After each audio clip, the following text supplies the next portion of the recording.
आप अभी सुन रहे हैं माँ मिथिला म्यूजिक को।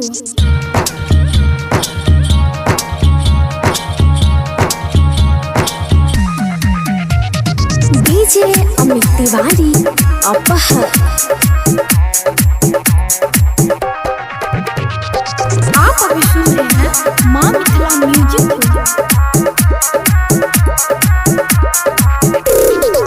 लागो मिजाज आज सोही नहीं छौगे, 16 उम्र में केना रही छौरी गे। लागो मिजाज आज सोही नहीं छौगे, 16 उम्र में केना रही छौरी गे। हवा में पता जने डोलो रानी गे, डोलो रानी गे। हवा में पता जने डोलो रानी गे, डोलो रानी गे। कमरिया लचे लचे, कमरिया लचे लचे, कमरिया लचे लचे लचे लचे डोलो रानी गे। कमरिया लचे लचे लचे लचे डोलो रानी गे। कमरिया लचे लचे लचे लचे डोलो रानी गे। कमरिया लचे लचे लचे लचे डोलो रानी गे। कमरिया लचे लचे लचे लचे डोलो रानी गे।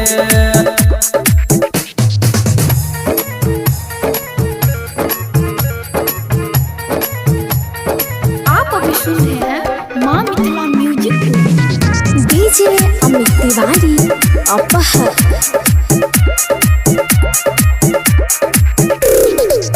लगा तू ऐठे तोहरा में बैठे, करो करे जे धक धक धक धक धक, करो करे जे धक धक धक। लगे तू ऐठे तोहरा में बैठे, होइयो गे हमरा तोरा बस सोहक सोहक सोहक। सुनो है गे रनिया एना नहीं कर तू जमिया, चल घूमे बतोरा मधुबनी दुनिया। एना नहीं बात तू बोले रानी गे, बोले रानी गे।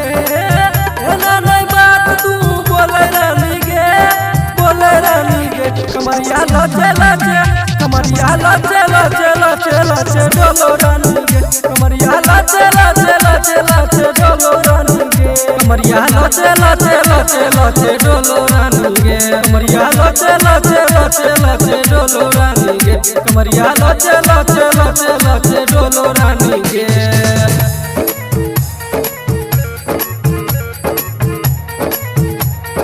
आप अभी सुन रहे हैं माँ मिथिला म्यूजिक को। डीजे अमित तिवारी अपहर।